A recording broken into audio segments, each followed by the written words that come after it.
Next question start करते हैं। Illustration number 113 है आपकी बुक में, नई बुक में आपका ये 114 होगा। तो इसमें तो आरओआई निकालनी है और एक आपने इन्वेंट्री टर्नओवर रेशियो निकालनी है।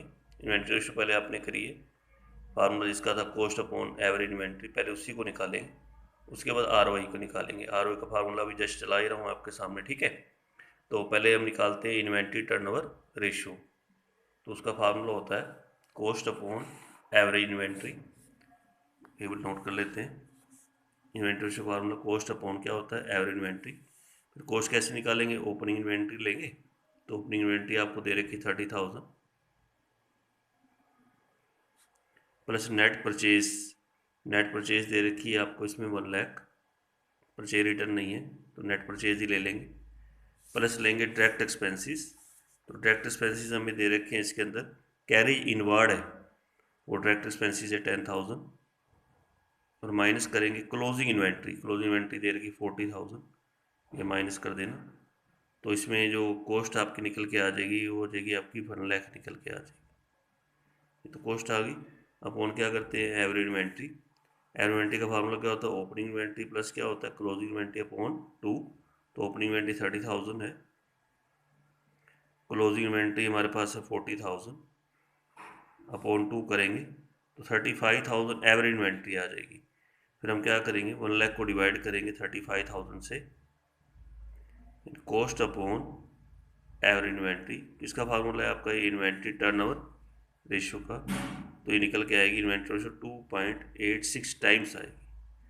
2.86 टाइम्स ये इन्वेंट्री टर्नओवर रेशियो निकल के आ जाएगी, ठीक है। अब नेक्स्ट फार्मूला जो लगा रहे हैं वो है हमारा आरओआई। आरओआई का फार्मूला होता है net profit before interest and tax upon capital employed. फिर कैपिटल एम्प्लॉयड का फार्मूला होता है, एक फार्मूला आपको दिया था, non current assets plus current assets minus current liability. तो वही इसके अंदर लगेगा। एक तो इसके अंदर आप चेक करो, नॉन करंट असेट्स दे रखे हैं आपको, ये वाले नॉन करंट असेट्स हैं, करंट असेट्स है, करंट लायबिलिटी है। 80,000, 50,000, 20,000, तो इसी को लेके चलेंगे हम। तो नॉन करंट असेट्स लेंगे, पहले हमारे दे रखे हैं 80,000 के। फिर करंट असेट्स लेंगे, करंट असेट्स दे रखे हैं 50,000 के, और minus current liability. Current liability दे रखी है 20,000 की। तो 1,10,000 का ये हमारा निकल के आएगा, कैपिटल एम्प्लॉयड आ जाएगा, ठीक है। अब हम लेंगे net profit before interest and tax, वो निकालेंगे। Net profit before interest and tax. अब इसमें नेट प्रॉफिट नहीं दे रखा है तो मुझे ग्रोस प्रॉफिट वाले फार्मूले पे जाना पड़ेगा कि ग्रोस प्रॉफिट ले लेंगे, उसमें से सारे एक्सपेंसेस जिसको हम बोलते हैं इंटरेक्ट वो माइनस कर देंगे। लेकिन ये मान तो लेस करना इसमें से कि इसमें इंटैक्स और टैक्स नहीं है, क्योंकि इसमें ना हमारे पास जो दे रखे हैं वो इंटरेक्ट एक्सपेंसेस ही दे रखे हैं सीधा, और लेस करना जरूरी है, ग्रोस प्रॉफिट से काम चलेगा नहीं, ठीक है। तो ये पर 15,000 आप ये मानते हुए लेस करना कि इसके अंदर इंटरेस्ट और टैक्स वगैरह नहीं है। पहले तो ग्रोस प्रॉफिट निकालेंगे। ग्रोस प्रॉफिट का फार्मूला होता है, रिवेन्यू आपका निकला हुआ है, रिवेन्यू दे रखा है, और कॉस्ट आपको ने अभी निकाली थी आपने, तो रिवेन्यू में से कॉस्ट घटा देंगे। पहले ग्रोस प्रॉफिट निकाल लेते हैं।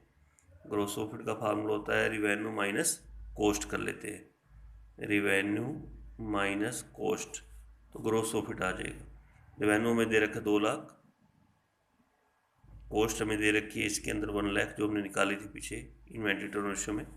तो 1 लाख तो हमारा जीपी आ गया। अब हमें एनपी चाहिए, नेट प्रॉफिट चाहिए, वो भी एनपी ऐसा चाहिए इसमें बिफोर इंटरेस्ट और क्या हो, टैक्स हो। तो उसमें हम क्या करेंगे, ग्रोस प्रॉफिट ले लेंगे 1 लाख, और एक ना इंटरेक्ट एक्सपेंसेस दे रखी हैं 15,000, वो आप उसमें से माइनस कर देंगे। और ये मानते हो माइनस करना कि इसके अंदर इंटरेस्ट और टैक्स नहीं है, ठीक है, क्योंकि ग्रोस प्रॉफिट से काम चलेगी, नेट प्रॉफिट तो चाहिए चाहिए, ठीक है, ये ध्यान में रखना। तो बस उसके बाद अब आरओआई का फार्मूले, net profit before interest and tax, जो कि हमारा कितना निकल के आया 85,000, अपॉन क्या करते हैं, कैपिटल एम्प्लॉयड। कैपिटल एम्प्लॉयड हमारे पास अभी निकाला था आपने 1,10,000, और मल्टीप्लाई 100 कर देंगे तो ये हमारा आरओआई निकल के आ जाएगा, जो निकल के आएगा हमारे पास 77.27%। ये क्वेश्चन था। नेक्स्ट क्वेश्चन पे आ जाते हैं। आपकी बुक में 115 होगा। तो from the flowing detail calculate ROI, इसमें भी आरओआई निकाल के दिखाना है। तो आरओआई का फार्मूला क्या होता है, net profit before interest and tax upon capital employed multiply 100। Share capital दे रखी है तो शेयर होल्डर फंड में आएगा, जनरल रिजर्व भी शेयर होल्डर फंड में आएगा, डिवेंचर भी आपका non current liability, current liability net profit ये दे रखा है आफ्टर इंटरेस्ट एंड टैक्स, कितना गिवन है 80,000, और जो टैक्स का रेट है वो आपका कितना दे रखा है 50% दे रखा है। तो आरओआई निकालते हैं। तो आरओआई का फार्मूला होता है net profit before interest and tax upon capital employed multiply 100। तो मैं नेट प्रॉफिट दे रखा है आफ्टर इंटरेस्ट एंड टैक्स दिया हुआ, जबकि चाहिए क्या बिफोर। तो मैं पहले क्या करूँगा, नेट प्रॉफिट बिफोर टैक्स करूँगा, ये आपको बताया क्वेश्चन में, कल भी कराया था क्वेश्चन। पहले हम करेंगे बिफोर टैक्स, तो क्या करेंगे 80,000 मल्टीप्लाई क्या करेंगे 100 अपॉन क्या करेंगे 50। 50 आपकी टैक्स की रेट है, तो 100 में 50 घटा दी, 50 आपका बचेगा। तो 1,60,000 ये हमारा कैसा प्रॉफिट हो गया, नेट प्रॉफिट बिफोर टैक्स। अब मुझे बिफोर इंटरेस्ट भी करना है, तो इंटरेस्ट भी इसके अंदर फिर मैं क्या करूँगा, ऐड कर दूँगा। अब इंटरेस्ट किस पे निकलेगा, जो डिवेंचर वगैरह होते हैं उसका इंटरेस्ट बनेगा। जैसे डिवेंचर हमें दे रखे हैं इसमें 4 लाख के, और डिवेंचर का रेट क्या दे रखा है 10%, तो 4 लाख का 10% 40,000, फिर 40,000 आप इंटरेस्ट भी इसके अंदर क्या करना, ऐड कर देना। अब प्रॉफिट आपका 2 लाख आ गया। अब ये कैसा प्रॉफिट आ गया, net profit before interest and tax आ गया। अब अपॉन क्या होता है कैपिटल एम्प्लॉयड, तो 2 लाख कैपिटल एम्प्लॉयड कैसे निकालेंगे, फार्मूला उसका था हमारे पास share holder fund plus non current liability. पहले शेयर होल्डर फंड के आइट में ले लेते हैं। शेयर होल्डर फंड में एक तो इक्विटी शेयर कैपिटल दे रखी है 4 lakh, plus preference share capital दे रखी है 1 लाख, प्लस जनरल रिजर्व दे रखा है 2,70,000, और एक ना नेट प्रॉफिट भी जो लिया था ना आपने यहाँ पे 80,000, उसको भी लेना है आपने। ये मानते हुए लेना है ये हमारा प्रॉफिट एंड लॉस है। देखिए अगर ये जनरल रिजर्व की जगह ये हमें जो दिया होता ऊपर रिजर्व एंड सरप्लस दिया होता, रिजर्व एंड क्या दिया होता सरप्लस, फिर तो मैं इसको नहीं जोड़ता नेट प्रॉफिट को, क्योंकि जनरल रिजर्व एंड सरप्लस में वो प्रॉफिट आपका ऑलरेडी होता है। लेकिन ना तो कोई प्रॉफिट एंड लॉस अलग से दिया हुआ है, तो इसको नेट प्रॉफिट को जो इसमें ऐड होता है ना हमारा कैपिटल एम्प्लॉयड में शेयर होल्डर फंड में, वो हमेशा आफ्टर इंटरेस्ट एंड टैक्स वाला ही होता है, और वो कितना हमें दे रखा है 80,000। तो ये आपने इसके अंदर भी ऐड करना है जब आप शेयर होल्डर फंड निकालेंगे। और plus non current liability, non current liability के आइट में एक तो डिवेंचर दे रखे हो, डिवेंचर ही दे रखे हैं 4 लाख के, वो भी आप ले लेंगे इसके अंदर, वो नॉन करंट लायबिलिटी के अंदर आएंगे। तो टोटल मिला लेंगे, टोटल हमारा बन जाएगा 12,50,000 बन जाएगा। ये कैसा प्रूफ क्या निकल के आ गया, कैपिटल एम्प्लॉयड निकल के आ गया। अब net profit before interest and tax भी आ गया, कैपिटल एम्प्लॉयड भी आ गया। फार्मूला लगाएंगे तो 2 लाख अपॉन 12,50,000 मल्टीप्लाई 100 करेंगे तो 16% हमारी रेशियो निकल के आएगी। कितने परसेंट आएगी, 16%। ये हमने निकाल दी आर वाई। नेक्स्ट क्वेश्चन पे आ जाते हैं। नई बुक में आपका 116 होगा, तो एक बार फार्मूला ले लेते हैं आर वाई का। फिर net profit before interest and tax upon capital employed multiply 100। तो नेट प्रॉफिट हमें ऐसा चाहिए before interest and tax upon capital employed multiply 100 करेंगे, और आर वाई का फार्मूला है आपका। तो क्वेश्चन स्टेटमेंट पढ़ते हैं, क्या क्वेश्चन क्या है आपका। एक कंपनी का लोन दे रखा है जो कि 20 लाख था, वो कैपिटल एम्प्लॉयड का पार्ट है, कैपिटल एम्प्लॉयड भी यही है और लोन भी आपका यही है। तो कैपिटल एम्प्लॉयड गिवन है हमें, और इंटरेस्ट का जो रेट दे रखा है वो आपको दे रखा है interest on payable on loan 15%, और आर निकाल के दे रखी है उसने, आर में दे रखी है 25%। तो इनकम टैक्स का रेट जो हमें दे रखा है वो दे रखा है इसके अंदर हमें 40%। कहता है कितना गेन होगा शेयर होल्डर को लोन रेज करने से। देखिए अगर क्वेश्चन में आपको आ जाए ना गेन निकाल के दिखाओ, प्रॉफिट निकाल के दिखाओ, शेयर होल्डर को वो प्रॉफिट होता है जो इंटरेस्ट और टैक्स देने के बाद आता है। यानी आप नोट करना, इसके नीचे अंडरलाइन कर लेना पूरा क्वेश्चन के अंदर। और ये हमें निकालना है net profit after interest and tax निकालना है, ध्यान रखना आफ्टर वाला कह रहा हूँ, क्योंकि शेयर होल्डर को गेन वही होगा जो इंटरेस्ट और टैक्स देने के बाद प्रॉफिट बचता है। यानी हमें नेट प्रॉफिट कैसा चाहिए, आफ्टर इंटरेस्ट एंड टैक्स चाहिए, वो निकाल के दिखाना है। तो आर का फार्मूला क्या होता है एक बार पहले बताएंगे, net profit before interest and tax upon capital employed multiply 100। तो और आर में गिवन है, तो आर दे रखी है इसके अंदर हमें 25%, 25/100 ले लेंगे। अब ये 100 यहाँ नहीं आएगा, मल्टीप्लाई डिवाइड कर दिया ना मैंने ये वाला, क्योंकि परसेंटेज में होता है। तो ये नेट प्रॉफिट छोड़ देंगे, net profit before interest and tax. उसके बाद कैपिटल एम्प्लॉयड दे देंगे, कैपिटल एम्प्लॉयड हमें दे रखा है 20 लाख, वो लेके चलेंगे। तो यहाँ से हमारा net profit before interest and tax निकल के आ जाएगा, net profit before interest and tax, जो कि निकल के आएगा 20 लाख को। तो 20 लाख को बस 4 से डिवाइड कर दीजिए तो 5 लाख आ जाएगा। ये नेट प्रॉफिट कैसे निकला, बिफोर इंटरेस्ट एंड टैक्स निकला। और मैंने अभी आपको जस्ट कहा था कि मुझे इसमें गेन निकालना शेयर होल्डर को, तो मुझे net profit after interest and tax निकालना है। ये आफ्टर क्या होगा, जब बिफोर से हम आफ्टर में जाते हैं, अब तक हम तो आफ्टर से बिफोर में आए हैं, पहले टैक्स जोड़ा था फिर इंटरेस्ट जोड़ा था, लेकिन जब बिफोर से आफ्टर में जाओगे ना, बिल्कुल सीधे चलना, पहले इंटरेस्ट घटाना है फिर टैक्स घटाना है। तो पहले मैं इसमें से लेस करूंगा इंटरेस्ट। इंटरेस्ट होता है लोन के ऊपर, जैसे लोन आपको दे रखा था 20 लाख का, 20 लाख का, 20 लाख का हम करेंगे इंटरेस्ट का रेट है 15%, तो 3 लाख बनेगा। 3 लाख आप पहले इसमें से लेस कर देना इंटरेस्ट के नाम का। अब आपका प्रॉफिट रहेगा 2 लाख। अब इसमें से लेस करते हैं टैक्स, और टैक्स लगता है प्रॉफिट के ऊपर। जैसे प्रॉफिट आपका कितना है, 2 लाख है, तो 2 लाख के ऊपर टैक्स लगाएंगे, और टैक्स का रेट हमें दे रखा है इसके अंदर, वो दे रखा है 40%। प्रॉफिट पे लगाना 2 लाख के ऊपर, तो 80,000 आपका टैक्स लग गया, तो आपका प्रॉफिट बचेगा 1,20,000 बचेगा। अब ये जो प्रॉफिट बचा है ये आएगा gain to the share holder, gain to the share holder.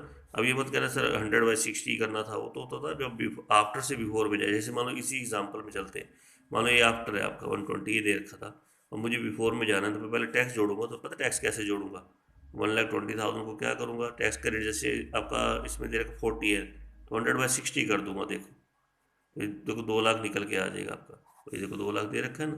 फिर मैं टैक्स जोड़ता हूँ, फिर यहाँ पहुँच देता हूँ ऐसे। यानी पहले हम आफ्टर से बिफोर में जाते थे, इस क्वेश्चन में बिफोर से कहाँ जाए, आफ्टर में, तो बिल्कुल सीधा सीधा घटेगा। पहले टैक्स घटेगा लोन के ऊपर, फिर जो प्रॉफिट बचेगा उस पर आपका टैक्स काटना, टैक्स कट जाएगा। ये gain to the share holder आपका कितना निकल के आएगा, 1,20,000 गेन टू द क्या निकलेगा, शेयर होल्डर निकल के आ जाएगा। ठीक है, तो ये ROI का टॉपिक था आपका। तो नेक्स्ट क्वेश्चन मैंने आपको कराया ही था। तो अब जो क्वेश्चन हमारे पास आने हैं ना, थोड़ा ध्यान रखना। वैसे मैं हिंट दे रहा हूँ आपको, आप एक बार खुद इसको ट्राई करना क्वेश्चनों को, लेकिन तो ट्राई करने से पहले एक काम आपने करना है कि अच्छी तरह से सारे फार्मूले आपने लर्न करने हैं, तब इन क्वेश्चनों को आपने आगे करने हैं। जो 117 से लेके लास्ट क्वेश्चन है ना, जो भी आपका है इनिशिएशन है, तो उसको आप तब करना जब सारे फार्मूले आप अच्छी तरह लर्न करके रिवाइज करके तब शुरू करना। जैसे मान लीजिए क्वेश्चन आपका, जैसे इसमें हमें करंट रेशो निकालनी है। करंट रेशो का फार्मूला क्या होता है, current assets upon current liability होता है। अब वर्किंग कैपिटल दे रखी है, यहाँ से करंट लायबिलिटी आपके पास आ जाएगी 40,000, तो current assets upon current liability कर देना, रेशो आपकी निकल के आ जाएगी। नेक्स्ट निकाल लिक्विड रेशो। लिक्विड रेशो में अब क्या होता है, इन्वेंट्री नहीं लेते, याद है आपको, यानी करंट एसेट्स में से क्या लेस करते हैं, इन्वेंट्री लेस कर देते हैं। तो 40,000 आपके लिक्विड एसेट्स आ जाएंगे, अपॉन करंट लायबिलिटी आपको दे रखी है, वो भी 40,000 निकाली थी, 1:1 आ जाएगी। फिर ऐसे ही ऑपरेटिंग रेशो निकालनी है। ऑपरेटिंग रेशो का फार्मूला क्या होता है, cost of revenue proportion. Cost आपको देखो ये दे रखी है ना। ऑपरेटिंग एक्सपेंसेस में कोई है नहीं, चलो नहीं है तो नहीं है। अपॉन रिवेन्यू फ्रॉम क्या लेते हैं, ऑपरेशन, ये दे रखा है आपको 140, मल्टीप्लाई क्या करेंगे 100 करेंगे, 48.57% आपका निकल के आ जाएगा ऑपरेटिंग रेशियो। ऐसे फिर आपने ग्रोस प्रॉफिट रेशियो निकालनी है। फार्मूला क्या होता है, gross profit upon revenue from operation multiply 100 होता है। तो ग्रोस प्रॉफिट कैसे निकालते हैं, रिवेन्यू में से क्या घटाते हैं, कॉस्ट घटाते हैं। तो ये 72,000 आपका ग्रोस प्रॉफिट आ जाएगा, अपॉन क्या लेंगे, रिवेन्यू फ्रॉम ऑपरेशन मल्टीप्लाई 100 कर देंगे। अब जितने क्वेश्चन है ना, ये सब एक तरह से रिवीजन है, और रिवीजन तब कर पाओगे जब आपको सारे फार्मूले अच्छी तरह लर्न होंगे। पहले क्या काम करना है आज आपने, जब क्वेश्चन आप पूरे कंप्लीट कर लेते हो ROI तक, सब फार्मूलों को अच्छी तरह आपने एक जगह कलेक्ट सारे लिख ही रखे हैं, सारे अच्छे फार्मूलों को अच्छी तरह पढ़ो, पूरा अच्छी तरह याद करो। उसके बाद फिर इन क्वेश्चनों को करो। प्रैक्टिस के लिए अच्छे क्वेश्चन दे रखे, 117 है, 118 में 5 रेशियो निकालनी, देखो आपके सामने है ना। और ये फार्मूले याद होंगे तभी निकाल पाओगे। डाटा ये सारा दे रखा है आपको, देखो ये डाटा गिवन है। ठीक है, अब ऐसी नेक्स्ट क्वेश्चन है, ये भी मैंने आपको बताया था, ये करंट रेशियो इंप्रूव रिड्यूस वगैरह ये भी आपको करना बताया था, कैसे निकालते हैं, ये भी आप करके देखोगे। ये सारे क्वेश्चन आपने अब ऐसे ही सारे करके देखना है। देखो ये क्वेश्चन इंपॉर्टेंट पड़ा हुआ है, इसमें GP रेशियो निकालनी, वर्किंग कैपिटल रेशियो का ये डाटा हमें दे रखा है। तो ये अब ऐसे 124 क्वेश्चन है, 125 है, 126 है, ये 1 to 9 तक है। ओल्ड बुक में शायद, न्यू बुक में देख लेना कहाँ तक क्वेश्चन आपको दे रखे हैं। तो इसमें काफ़ी अच्छे क्वेश्चन है, इंपॉर्टेंट क्वेश्चन भी। ये मत कहना इंपॉर्टेंट नहीं है कि सर ने नहीं करवा रहे, तो सर तो करवाने को तैयार है, बस एक बार आप फार्मूले अच्छी तरह लर्न कर लो और खुद एक बार करके देखो। कोई प्रॉब्लम है मुझसे पूछो, फ़ोन कर लीजिए, ठीक है, या क्वेश्चन बता दीजिए कौन सा आपको करके भेजना, मैं भेज दूंगा करके। और अच्छी तरह समझ के करना क्वेश्चनों को, सबको ये करने बहुत इंपॉर्टेंट क्वेश्चन है, मैं कह रहा हूँ, मैं छोड़ने नहीं है, आपने करने हैं। क्योंकि आप अच्छी तरह फार्मूले याद करोगे, सब आपने कर रखा है, आपने बस इस फार्मूले पुट करते जाते हो, निकालते जाना। कोई दिक्कत नहीं आएगी, एक बार करके देखो, ठीक है। तो आज ये क्वेश्चन आपने सोचो कि पूरा काम ही करना है हमने, 1 to 9 तक पूरा करके रखना है क्वेश्चन को, ठीक है। तो आज के इतना, ये चैप्टर मेरी तरफ से क्लोज है। अगर आप कोई प्रॉब्लम नहीं लेते तो ये चैप्टर आपका क्लोज हो गया। अब नेक्स्ट चैप्टर बहुत इंपॉर्टेंट स्टार्ट हो रहा है। जो नेक्स्ट चैप्टर होगा ना आपका 6 वाला चैप्टर है, वो कैश फ्लो स्टेटमेंट का है। वो बहुत इंपॉर्टेंट चैप्टर है, 8 मार्क्स का चैप्टर होगा आपका वो। और जो आपके पेपर में आएगा, में 6 मार्क्स का एक क्वेश्चन आता है और 1 मार्क्स के 2 क्वेश्चन आते हैं। कैश फ्लो स्टेटमेंट, ये चैप्टर हम स्टार्ट करेंगे कल से। तो इसको अच्छी तरह, लेकिन पहले आप पूरा वो रेशो वाला कंप्लीट कर लीजिए। कोई प्रॉब्लम हो मुझसे पूछ लीजिए। अगर 1-2 दिन रुकना हो तो 1 दिन रुक के भी कर चैप्टर हम स्टार्ट कर सकते हैं। बहुत इंपॉर्टेंट चैप्टर है कैश फ्लो स्टेटमेंट, ठीक है। तो आज के लिए इतना, ये चैप्टर आपका कंप्लीट।